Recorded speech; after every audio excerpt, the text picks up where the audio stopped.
কচু শাক কে কীভাবে রান্না করে তা আমি জানি না। আমি যেভাবে রান্না করি সেভাবে কচু শাকটা যদি আপনারা রান্না করেন তাহলে অনায়াসে 1 প্লেট ভাত খেয়ে ফেলতে পারবেন। এত মজার কচু শাক, মাছ মাংসকেও হার মানাবে কচু শাক রেসিপি।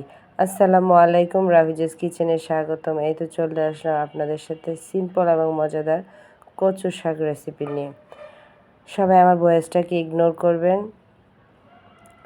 তারপর প্রথমে আমি চুলায় তেল দিয়ে দিলাম। তারপর তেলটা গরম হয়ে গেলে 4টা এলাচ, 3 টুকরো দারচিনি, 2টা তেজপাতা দিয়ে প্রথমে 1 মিনিট আমি ভাজা করে নেব। তারপরে দিয়ে দেব পেঁয়াজ কুচি। পেঁয়াজ কুচিটাকে ভাজা করে নেব লং, এলাচ, দারচিনির সাথে। আর কচু শাকটাকে প্রথমে আমি লবণ দিয়ে সিমের বিচি দিয়ে সিদ্ধ করে নিয়েছিলাম। স্কিপ হয়ে গেল, ভিডিওটা আপনাদের সাথে শেয়ার করতে পারি নাই। তারপর পেঁয়াজ ভাজা হয়ে গেলে দিয়ে দেব 2 চামচ রসুন বাটা, 2 চামচ আদা বাটা দিয়ে পেঁয়াজের সাথে মশলাটাকে ভাজা করে নেব।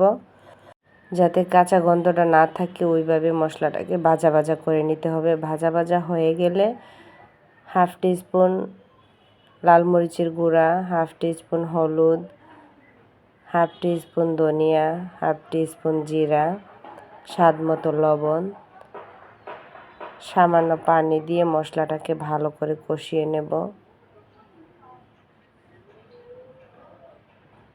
যেহেতু শাকটাকে আমি সবুজ রাখবো সেই জন্য আমি এতটা হলুদ দেব না। আর গুঁড়া মরিচ জাস্ট সামান্য কিছু দিলাম। কাঁচা মরিচের মধ্যেই রান্নাটা হবে, শুধু কালারের জন্য দিয়েছি বা অনেকের টেস্টের জন্য দিতে পারেন। তবে ভালো করে মশলাটাকে কষিয়ে নিলাম। কষানো হয়ে গেলে কচু শাক দিয়ে দেব, দিয়ে নাড়াচাড়া করে নিচ্ছি। একদম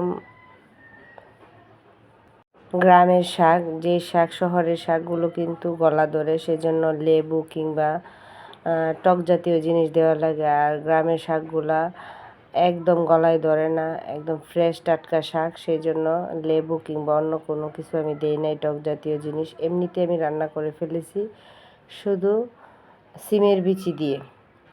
তারপর এভাবে মশলাটার মধ্যে নাড়াচাড়া করে 10-15 মিনিট ভাজা করে নেব মিডিয়াম আছে শাকটা তৈরি করে নিতে হবে। গরম কচু শাক আর 1 প্লেট ভাত হলে কিন্তু বাঙালিদের আর কিছু লাগে না। কচু শাক আশা করি সবারই অনেক পছন্দের, সেই জন্য আপনাদের সাথে আমি আমার কচু শাক রেসিপিটা শেয়ার করতেছি। তাই তো আমার কচু শাক হয়ে গেছে। একটু সময় নিয়ে নাড়াচাড়া করে নিতে হবে। আশা করি আপনাদের কাছে ভিডিওটা ভালো লাগছে। ভালো লাগলে অবশ্যই ট্রাই করবেন। আর ভিডিওটা দেখে লাইক, কমেন্ট এবং শেয়ার করতে ভুলবেন না। সবাই ভালো থাকবেন। আল্লাহ হাফেজ।